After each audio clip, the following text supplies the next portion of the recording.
Hello बच्चों, क्या हाल चाल है आपके। तो आज हम करेंगे चैप्टर नंबर 2 यानी स्थिर विद्युत विभव एवं धारिता के आंकिक प्रश्न। तो मैं आपके लिए एक प्रॉब्लम शीट बना के लाया हूं। देखिए, एक प्रॉब्लम इस टाइप से है कि ये कोई एक वृत्तीय पथ है, इसके केंद्र पे Q आवेश है प्लस Q आवेश। अब देखिए, इसके पथ पर एक प्लस Q आवेश है जो पहले बिंदु A है, A से गया C कहीं यहां है और C के बाद गया B पे गया, B बिंदु यहां है। तो अब ये एग्जाम में पूछ रहा है कि work done A to C, A से C गया, work done C to B, इन दोनों में से कौन सा वर्क जो है ज्यादा होगा या कौन सा वर्क कम होगा। बेटा ये क्वेश्चन पूछते हैं। देखिए, सिंपल जो कंसेप्ट बेस है, मैंने कहा आपको अगर आंकिक प्रश्न करने हैं तो आपको कंसेप्ट और आपको जो है सूत्र याद होने चाहिए। देखो बेटा, इसमें जो है आप लोगों को मालूम है कि WAC का वैल्यू क्या रहेगा, Q, ये सब प्लस Q आवेश है तो VC माइनस VA। मान लीजिए A पर विभव VA है, C पर विभव VC और B पर विभव VB। ओके, तो WBCB QVB माइनस VC, ये सूत्र होते हैं। ये सूत्र आपको मालूम हो गया। अब ये देखना है कि जो है Q तो सेम है, BC minus VO, BB minus BC में से छांटना है। तो देखिए बेटा, V का वैल्यू होता है 1/4πε0 Q ओवर R। देखो, ये अगर यहां से इसकी दूरी लें A की और ये दूरी लें C की, तो ये दोनों इक्वल हैं। इसका मतलब इस बिंदु के कारण बिंदु A तथा बिंदु B पर विभव इक्वल है। बेटा VA इक्वल टू BB मालूम हो गया मुझे, क्योंकि R सेम है। R क्या है, इस वृत्त की त्रिज्या है। अब देखिए, अगर मैं कर दूं VC, दोनों में से माइनस कर दूं VC minus VA, VC minus VB, तो कोई प्रॉब्लम नहीं आएगी जो है। अब देख लो, इसमें जो है ये तो यही है, तो WAC इक्वल टू, ये उल्टा है तो माइनस WCB, माइनस के साथ इक्वल है। कहने का मतलब इनके मैग्नीट्यूड, इनके आंकिक वैल्यू समान है। तो आंसर क्या हो गया, इनके आंकिक वैल्यू दोनों ही पाथ में दोनों ही पाथ में और समान है।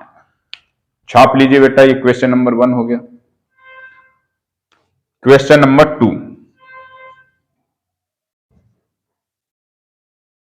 क्वेश्चन नंबर 2 में देखो, प्रॉब्लम इस टाइप से है कि ये एक बिंदु आवेश है 30 नैनो कूलम। इस टाइप की प्रॉब्लम अक्सर पूछते हैं। ये -20 नैनो कूलम और बेटा इन दोनों के बीच की डिस्टेंस दी हुई है 15 सेंटीमीटर। ये है क्वेश्चन, ठीक है। 30 nano coulomb, -20 nano coulomb, okay, 15 centimetre उनका डिस्टेंस है। तो पूछा गया है कि इन दोनों के किस बिंदु पर विद्युत विभव 0 होगा। देखो बेटा, मैंने कहा था विद्युत विभव 0 होगा, इलेक्ट्रिक फील्ड 0 होगा, है ना, फोर्स की वैल्यू जो है 0 होगी। ये सब मैंने आप लोगों को करवाए हैं। तो इलेक्ट्रिक फील्ड और फोर्स तो वेक्टर फिजिकल क्वांटिटी है, तो वहां हमें डायरेक्शन ड्रॉ करनी पड़ेगी। लेकिन यहां तो ये सब पोटेंशियल है, विभव क्या है, विवेक स्केलर फिजिकल क्वांटिटी है। तो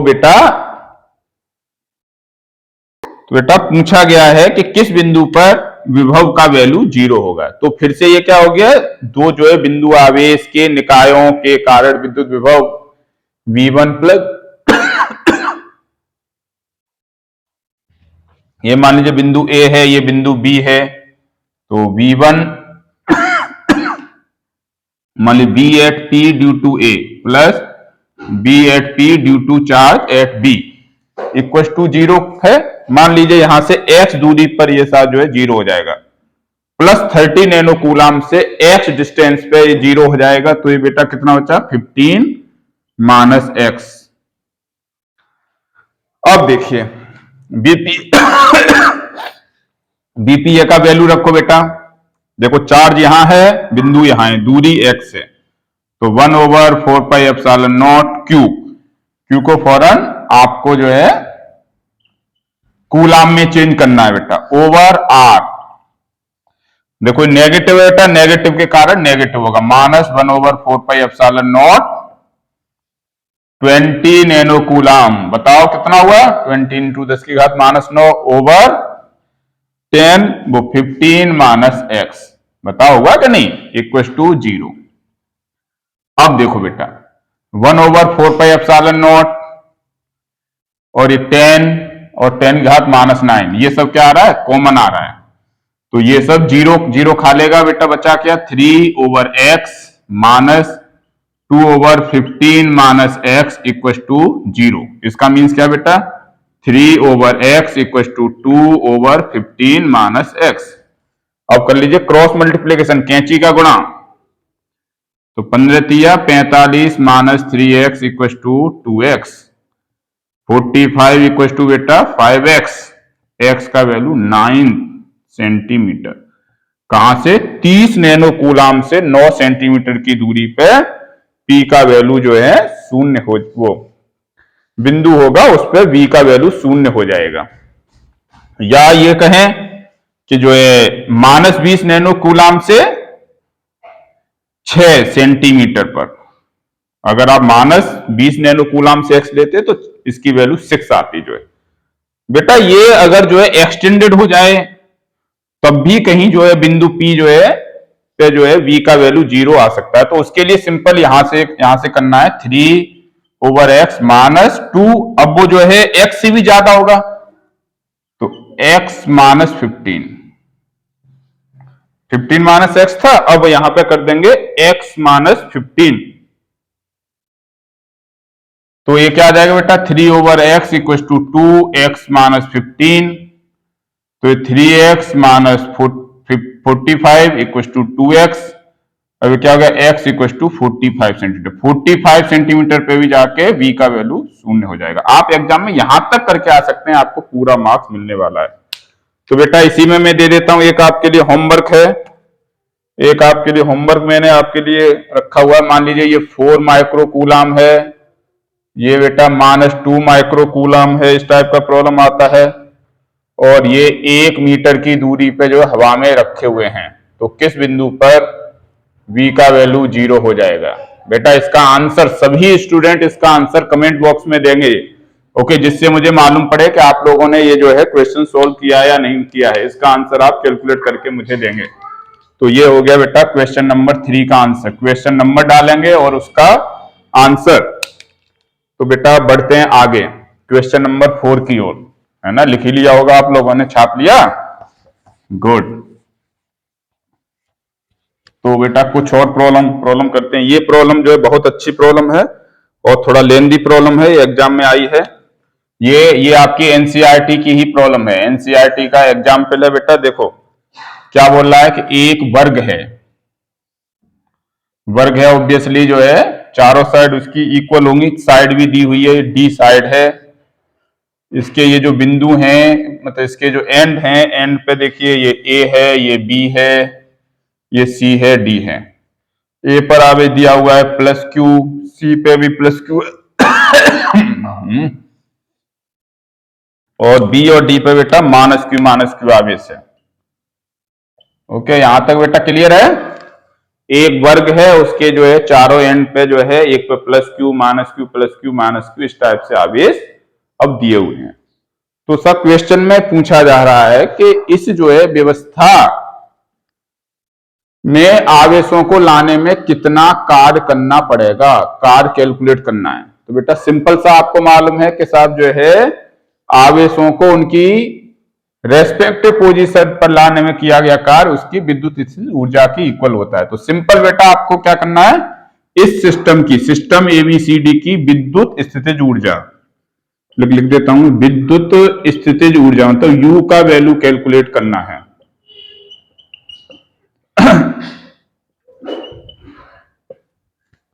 तो इसके लिए देखो बेटा आपको आपको आपको मालूम है यू का सूत्र 1/4 पाई एप्सिलॉन नॉट Q1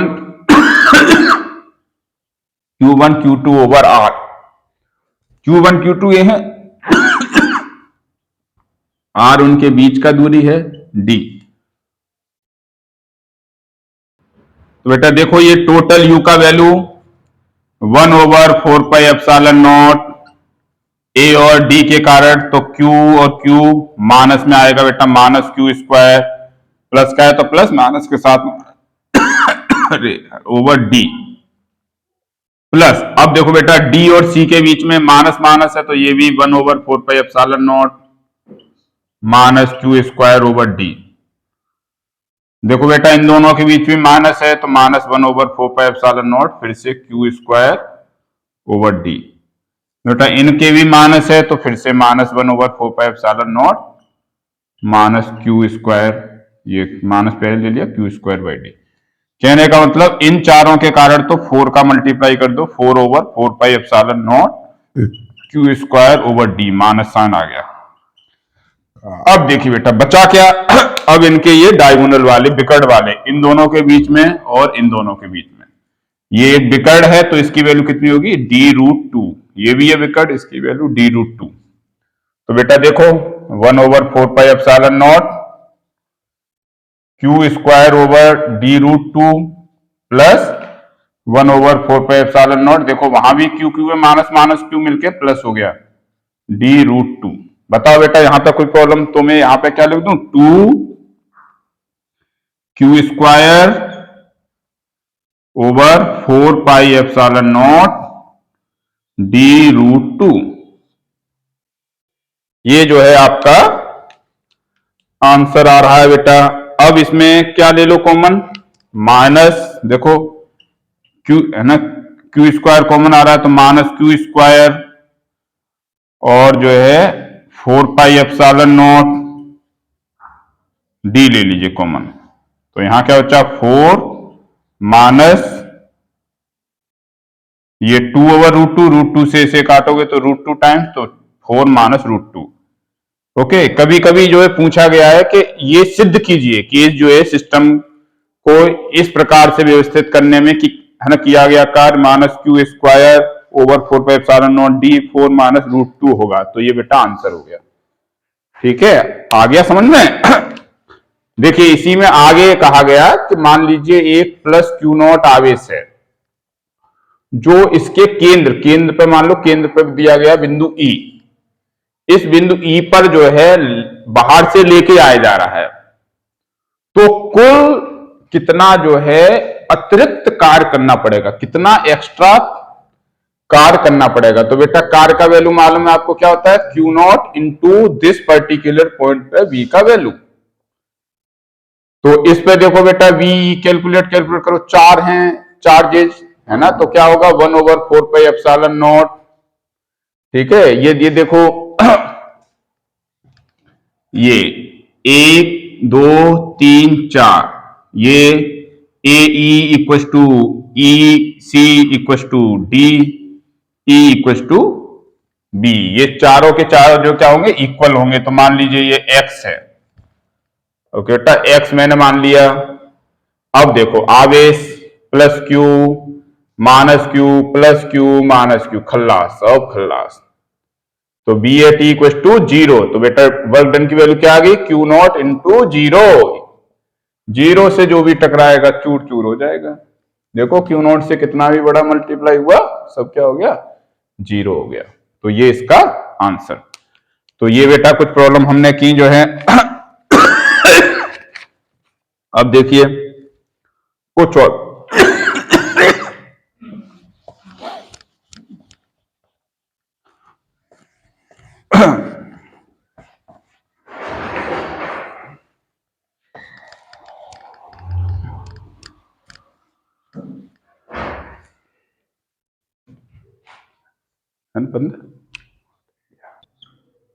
अब बेटा बात करते हैं क्वेश्चन नंबर 5 की।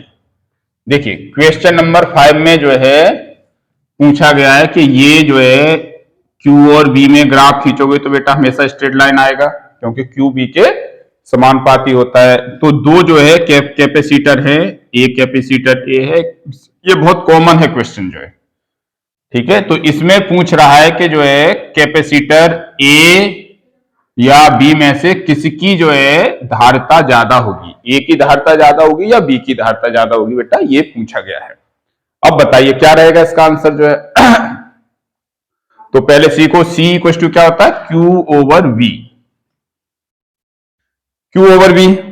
तो जो है जिसका जो है क्यू ज्यादा होगा या जिसका जो है स्लोप, ये भी क्या हो गया, एक टाइप से इसकी क्या होगी, प्रवणता होगी, लाइन की जो प्रवणता जिसकी ज्यादा होगी उसका ये ज्यादा होगा। तो प्रवणता कहां से मेजर करते हैं, यहां से। ये है मेथड नंबर 1, पहला तरीका तो ये है।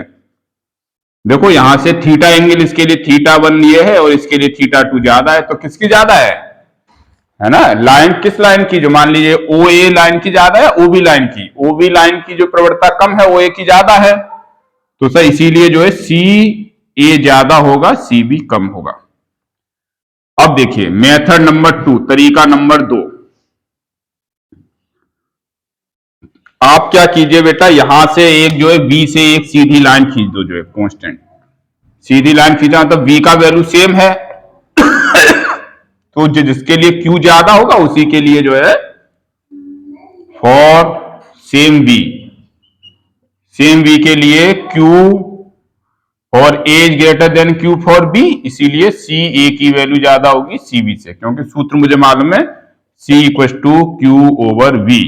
बताओ बेटा कोई प्रॉब्लम, ठीक है। अब इसी टाइप से जो है क्वेश्चन नंबर 6, ये मैं दे रहा हूं होमवर्क में, पूछा यह है कि अब जो है उसने बहुत चालाकी से ये इसकी एक्सिस चेंज कर दी, अब ऐसे दे रहा है, ये ए है ये बी है। अब बेटा बताना है आपको किसका जो है सी ए और सी बी में से किसकी जो है धारिता ज्यादा है, क्या है, ज्यादा है, बताओ। ये आप होमवर्क कीजिए, ठीक है बेटा, और इसका आंसर मुझे कमेंट बॉक्स में जरूर लिख के भेजिए आज ही। क्वेश्चन नंबर 6 और उसका आंसर ए है ज्यादा या बी है ज्यादा, ठीक है। बस थोड़ा सा आपको जो है माइंड यूज करना है, आप बहुत आसानी से कर पाएंगे। अब देखिए बेटा, अभी से हटाएं अब देखिए क्वेश्चन नंबर 7, अब कुछ जो है कैपेसिटर के कॉम्बिनेशन वाले। बेटा आप लोगों को मैं बताना चाहता हूं कि जो है संधारित्र का संयोजन तो आप लोगों के कोर्स में, लेकिन प्रतिरोधों का संयोजन आप लोगों के कोर्स से इस साल के लिए हटा दिया गया है। तो बेटा आपका क्या कोर्स है, क्या चीज हटाई गई है, उस पर बहुत ध्यान देना है आपको। जो है हटाई हुई चीजें मैं यहां पे इंक्लूड ही नहीं करूंगा, ठीक है बेटा। देखिए है ना, इस पे कई जो टाइप की प्रॉब्लम आती है। देखिए एक प्रॉब्लम इस टाइप से है, मैं इसे देखिए प्रॉब्लम नंबर 7,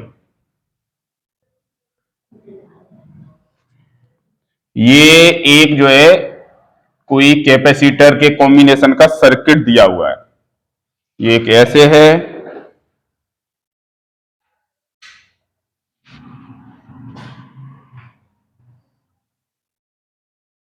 ये 4 माइक्रो कूलम है बेटा, ये भी 4 माइक्रो कूलम है, माइक्रो का मतलब 10⁻⁻⁶, ये 8 माइक्रो कूलम है, और यहां 12 वोल्ट की बैटरी दी हुई है। ये मान लीजिए कैपेसिटर का नाम दिया हुआ है ए, ये दिया हुआ है बी, ये दिया हुआ है सी। तो देखो बेटा सर्किट आप लोगों के आ रहा है समझ में, ये 12 वोल्ट की बैटरी, ये 8 माइक्रो कूलम का micro farad, sorry okay I am sorry, it is microfarad की कैपेसिटी दी हुई है। ये कैपेसिटर ए है, ये बी है, ये सी है। देखो बेटा क्या पूछ रहा है, प्रत्येक संधारित्र पर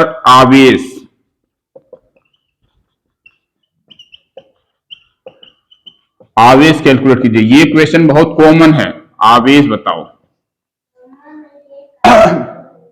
अब क्या करना है आपको इसमें पहले इस जो है इन जो है संधारित्र की धारिताओं का जो है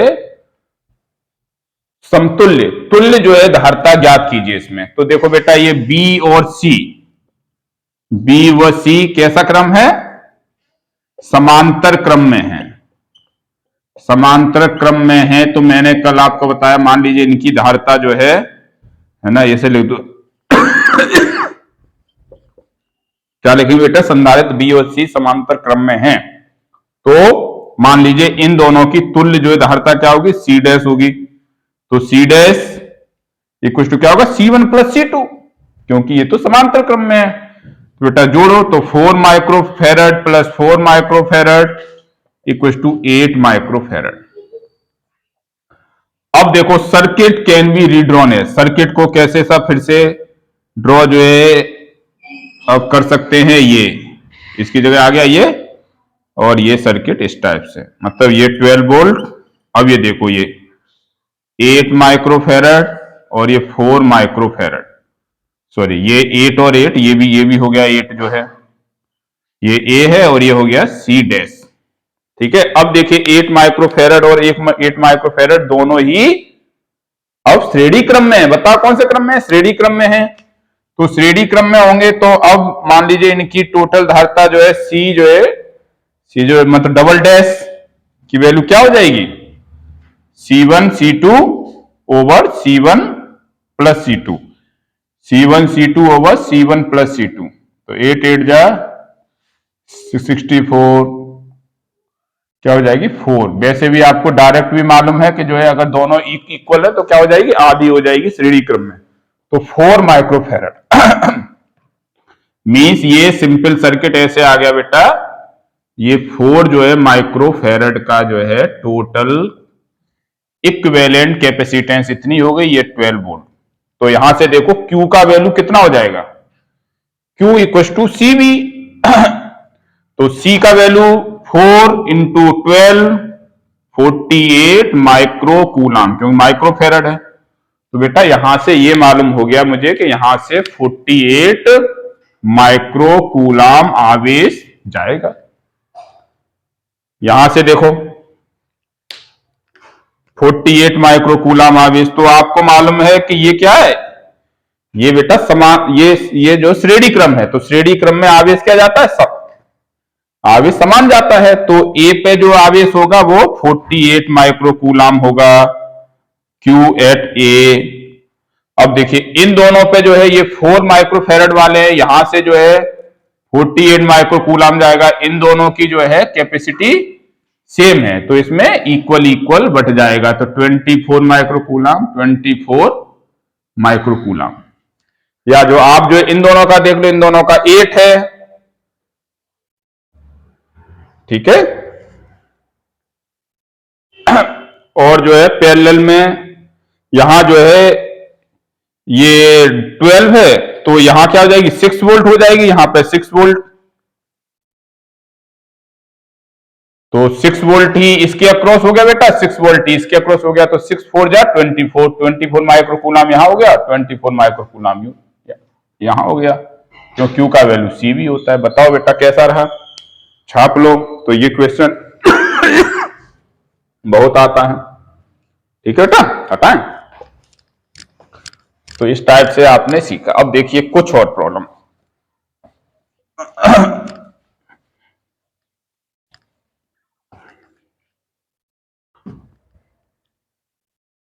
देखो बेटा प्रॉब्लम नंबर 8। इसमें देखो, इसमें ये 3 जो है कैपेसिटर आपके ये हैं और चौथा ये है। इसकी 5 माइक्रोफेरड 10 15 और 30 माइक्रोफेरड धारिताएं दी हुई है। अब क्या किया? एक तार यहां से उठाया और ऐसे करके जो है इस बिंदु पे जोड़ दिया। मान लीजिए ये बिंदु हो गया C, मान लो जो। फिर क्या किया? एक बिंदु यहां D से लिया एक तार और जोड़ दिया E पर जो है। ठीक है, सीधे सीधे सीधे सीधे जोड़ दिया है, इसमें कोई भी जो है कैपेसिटर कनेक्ट नहीं है। तो बेटा अब इसका पूछा है, और ये E से B के बीच में ये। अब पूछा गया है कि बताइए जो है इसकी टोटल कैपेसिटी क्या होगी? C इक्विवेलेंट तुल्य धारिता का मान बताओ। अब बेटा बताओ सोच के, ये सारा जो समांतर क्रम में है या फिर श्रेणी क्रम में है? अब सोचो। तो देखो इसके लिए बताता हूं ट्रिक। देखो ये बिंदु है ना, मुझे जो है ये C इक्विवेलेंट भी किसके बीच में बतानी है? A और B, बिंदु A और बिंदु B के बीच में। तो यहां आप देख लो बेटा जो है,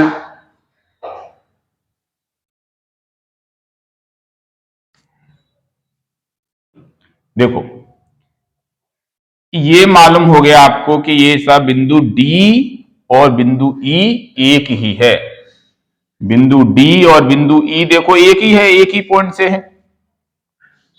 ठीक है, उसी प्रकार से देखो ए और सी दोनों को जोड़ दिया तो ए और सी भी बिल्कुल सेम है। अब देखो बेटा ए और डी, ए यहां है डी यहां है, ए और डी के बीच में 5 माइक्रोफेरेड, 5 माइक्रोफेरेड। ठीक है बेटा, अब देखो डी और सी के बीच में 10 माइक्रोफेरेड, डी यहां है सी यहां है, डी और सी के बीच में फिर से 10 माइक्रोफेरेड। फिर देखो सी और ई, सी यहां है ई यहां है, के बीच में 15 माइक्रोफेरेड। फिर ई, ई ये है और बी यहां है, तो ई है ना, कहीं भी ले लो, एक ऐसे इस टाइप से ये बी हो गया। ये सब सर्किट कुछ इस टाइप से हो गया बेटा। अब देखो ये तीनों कौन सा क्रम है, समांतर क्रम। तो इन तीनों के लिए ऐसे लिख सकते हो, 5 माइक्रोफेरेड, 10 माइक्रोफेरेड एंड 15 माइक्रोफेरेड समांतर क्रम में हैं।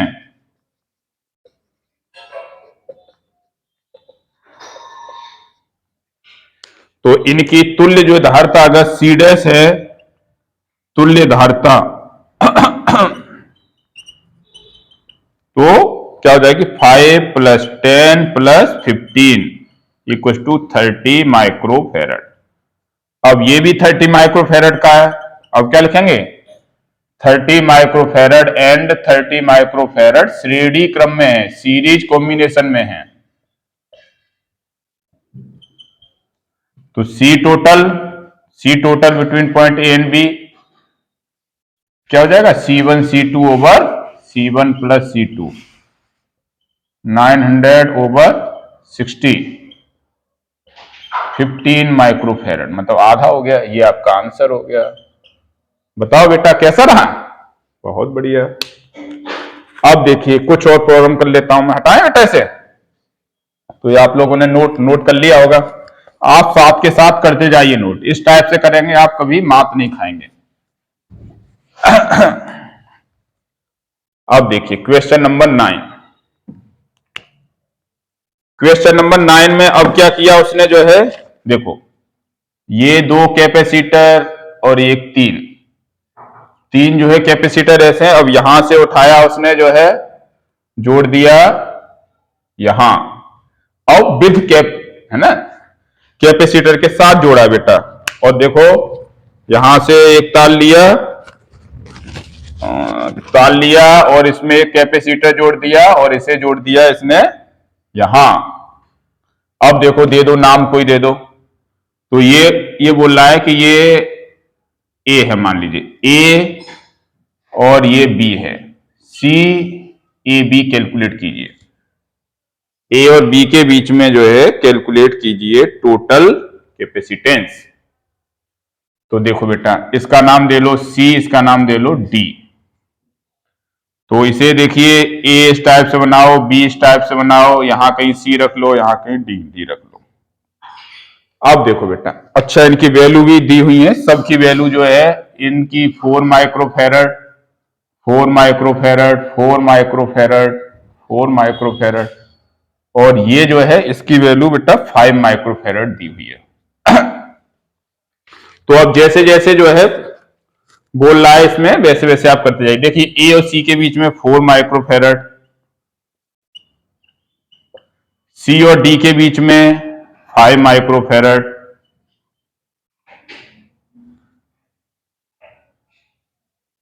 ठीक है बेटा। सी और बी के बीच में देखो, सी और बी के बीच में भी 4 माइक्रोफेरेड, बी और डी के बीच में भी 4 माइक्रोफेरेड, और ए और डी के बीच में भी 4 माइक्रोफेरेड। इसी जो है सर्किट को वो जो है कई टाइप से बना सकता है, तो आपको कंफ्यूज नहीं होना है ना। अभी मैं दूंगा उसके लिए आपको कि इसके साथ एक बार जो है एग्जाम में किस प्रकार से है ना, एक बार नहीं, पिछली साल ही आया है 2022 में जो है।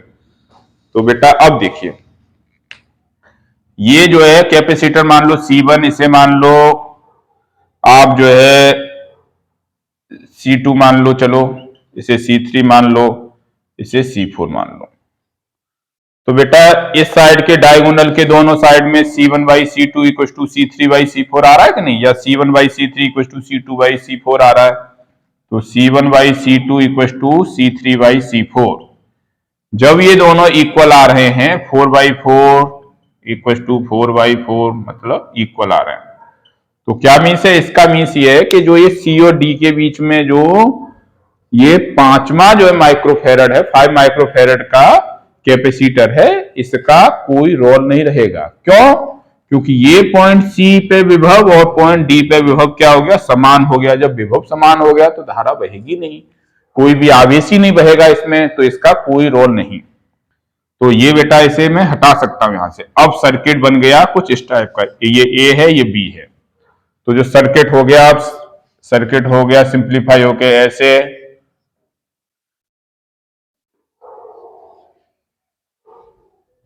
ये A हो गया ये B हो गया, 4 microfarad 4 microfarad 4 microfarad 4 microfarad.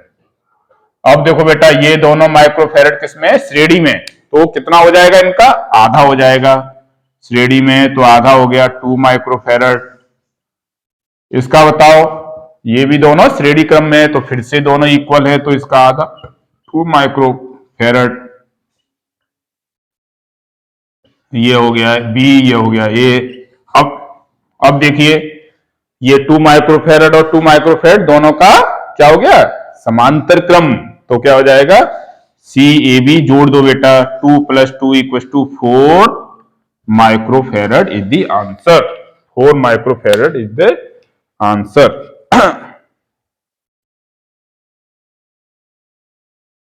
Okay, तो इस टाइप से आप कर सकते हो जो है, देखो अब। Okay, shall I erase this portion?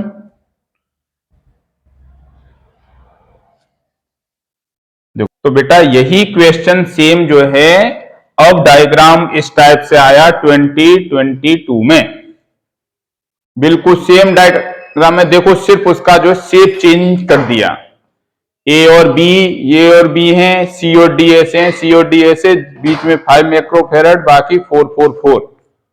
अब उसने थोड़ा सा और चेंज किया कि A और B के बीच में 15 वोल्ट की बैटरी लगा दी जाए, तो प्रत्येक संधारित्र पर आवेश की गणना कीजिए। तो बेटा ये CAB हम ऑलरेडी कैलकुलेट कर चुके हैं 4 माइक्रोफेरेड। अब इसके आगे की बात करनी है, तो ये जो है इसमें तो 5 माइक्रोफेरेड में तो कोई आवेश जाएगा ही नहीं, ये तो Q = 0 हो गया। अब बात कर लेते हैं इन दोनों की। देखो ये दोनों सीरीज में हो गए और जो है ये दोनों भी सीरीज में हो गए, ठीक है बेटा। तो जो है ये A है ये B है, ये 4 माइक्रोफेरेड ये 4 माइक्रोफेरेड, ये जो है 4 माइक्रोफेरेड ये 4 माइक्रोफेरेड, ठीक बेटा, ऐसे हुआ। अब जो इसे भी हम बना सकते हैं, इस है ना, इस टाइप से हुआ, ये ऐसे आ गया था, ये ऐसे आ गया था, ये 4 और 4 कितना हो गया था, 2 माइक्रोफेरेड, और ये 2 माइक्रोफेरेड। यहां A और B के बीच में 15 वोल्ट की बैटरी, ऐसे बेटा, ये और B के बीच में 15 वोल्ट की बैटरी। देखो यहां देखो, तो ये जो 15 वोल्ट है, इस पे C है, तो यहां से जो आवेश जाएगा वो जो है कितना जाएगा, ये 15 वोल्ट रहेगा, यहीं रहेगा, 15 वोल्ट यहां भी रहेगा, क्योंकि ये तो जो है समांतर क्रम है। समांतर क्रम में मैंने कहा बेटा वोल्टेज समान रहता है, तो ये 15 दूनी 30 माइक्रोकूलम, 30 माइक्रोकूलम इसमें हो गया, 30 माइक्रोकूलम इसमें, तो यहां से इस साइड में 30 माइक्रोकूलम जाएगा बेटा, इस साइड में भी 30 माइक्रोकूलम जाएगा। क्योंकि ये दोनों जो है सीरीज में हैं, तो यहां भी 30 माइक्रोकूलम। सीरीज में होता है तो मैंने आवेश समान रहता है लेकिन विभवांतर अलग अलग रहता है, तो यहां भी 30 माइक्रोकूलम बेटा, वही सेम कंडीशन यहां है, तो यहां भी 30 माइक्रोकूलम और यहां भी 30 माइक्रोकूलम। इस टाइप से ये क्वेश्चन आपके यहां आया था। तो बेटा करते हैं कुछ और क्वेश्चन। देखो बेटा अगला क्वेश्चन इसे मैं जल्दी से कर देता हूं, रफ जो है।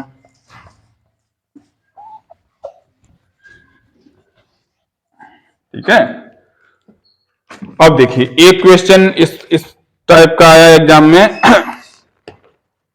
ये एक जो है क्वेश्चन नंबर 9 हो गया था, 10, वो जो क्वेश्चन नंबर 10 हो गया बेटा वो वाला।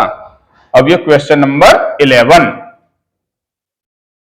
क्वेश्चन नंबर 11 देखो बेटा इस टाइप से है। ये मैंने आपके लिए प्रॉब्लम लिख के रखी हुई है। ये जो है सर्किट कुछ इस टाइप से आया है, यहां से ये, ठीक है, ये ऐसे हो गया है, और जो है यहां से फिर से दो, इस टाइप से सर्किट। ये पॉइंट ए है, ये पॉइंट बी है। तो बेटा इस पे जो है कैपेसिटी सी है, अननोन है, मुझे मालूम नहीं, 4 माइक्रोफेरेड, ये 2 माइक्रोफेरेड, ये 2 माइक्रोफेरेड,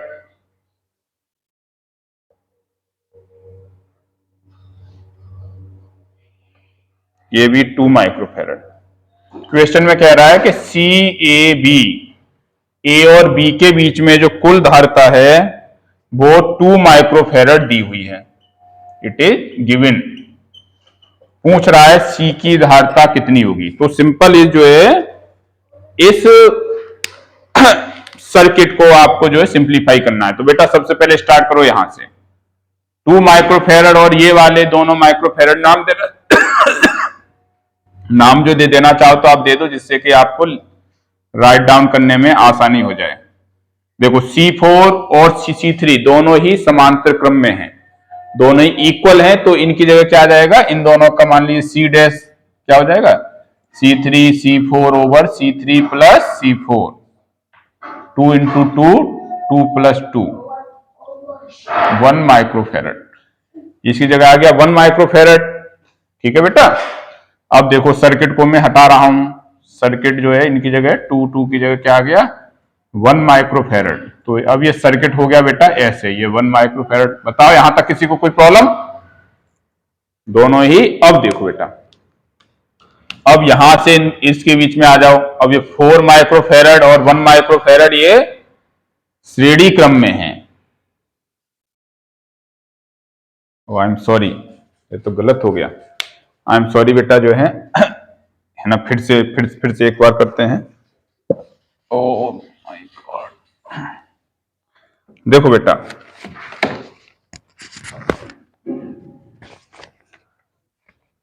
ऐसे है, ये जो है यहां था, फिर से वही वाला सर्किट आप जो है बना लीजिए। आप लोग भी थोड़ा सा रखें इसका ध्यान जो है।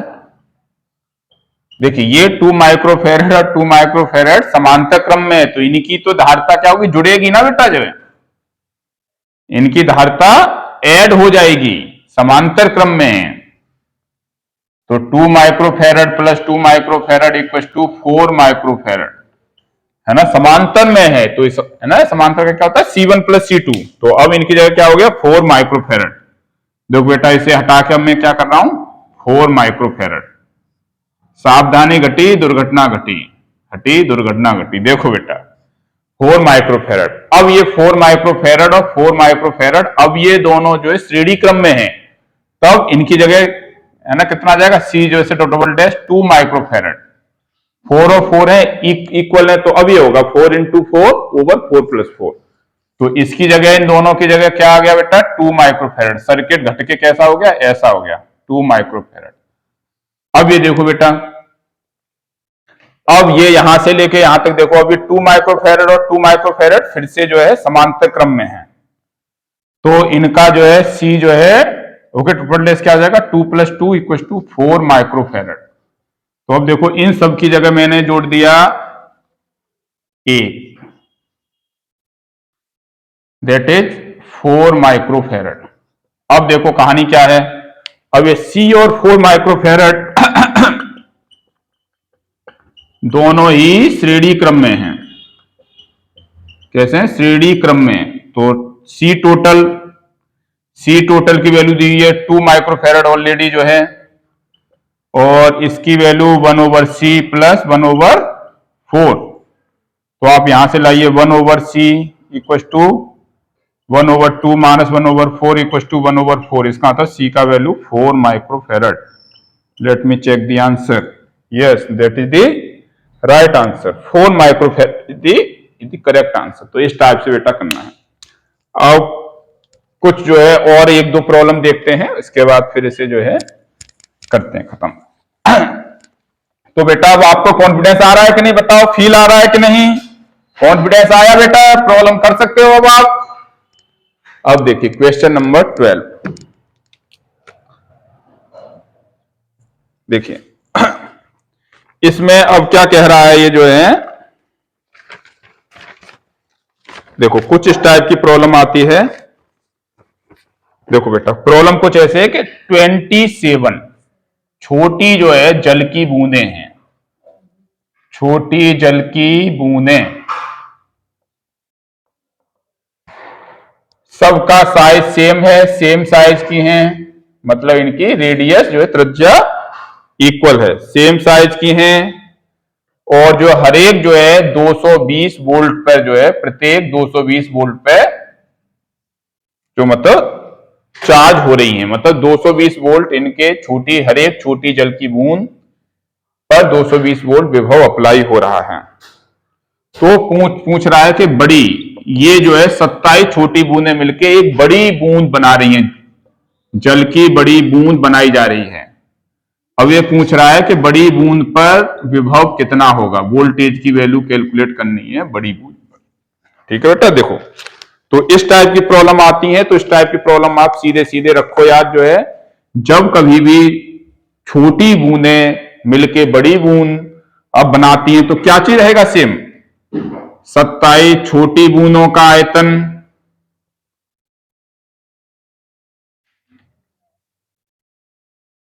इक्वल टू एक बड़ी बूंद का आयतन।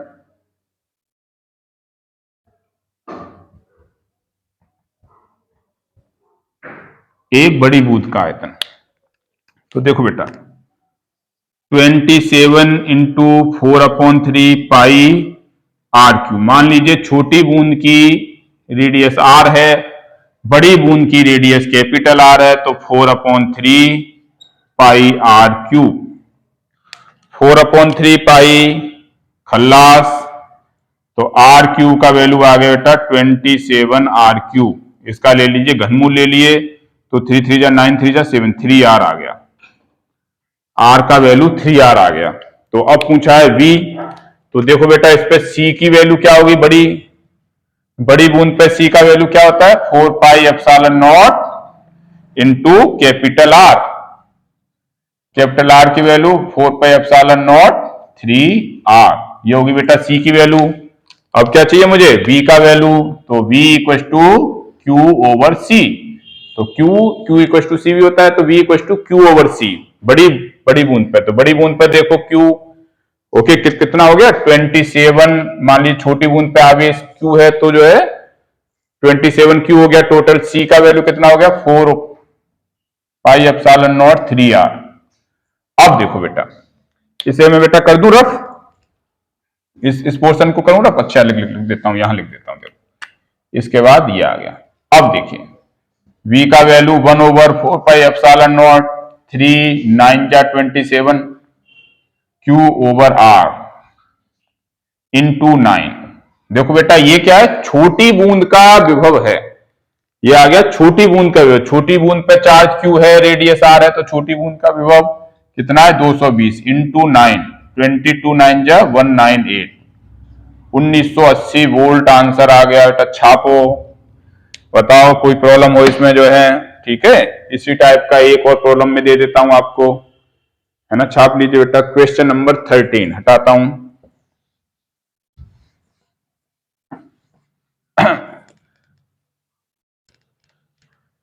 जब भी ये वीडियो रिकॉर्ड हो जाएगा तो आप उसे रोक रोक के भी देख सकते हो बेटा। क्वेश्चन नंबर 13 में देखो, इसमें मैं दे रहा हूं कि जो है 125 जल की छोटी बूंदें, 125 जल की छोटी बूंदें जिनकी हर एक की रेडियस दी हुई है बेटा 2 मिलीमीटर, हर एक पे आवेश की वैल्यू दी हुई है 1 नैनो कूलाम। तो बड़ी बूंद की धारिता एवं विभव ज्ञात कीजिए, मतलब C का वैल्यू और V का वैल्यू, विभव ज्ञात कीजिए। तो बेटा ये क्वेश्चन नंबर 13 का आंसर आप मुझे जो है कमेंट बॉक्स में लिख के दीजिए, आज ही अभी कमेंट बॉक्स। ओके बेटा, तो ये क्वेश्चन नंबर 13 हो गया। अब जो है एक छोटा सा प्रॉब्लम और कर लेते हैं, इसके बाद ये शायद पूरा हो जाएगा। देखो एक ये प्रॉब्लम, ये भी प्रॉब्लम एग्जाम में आया है।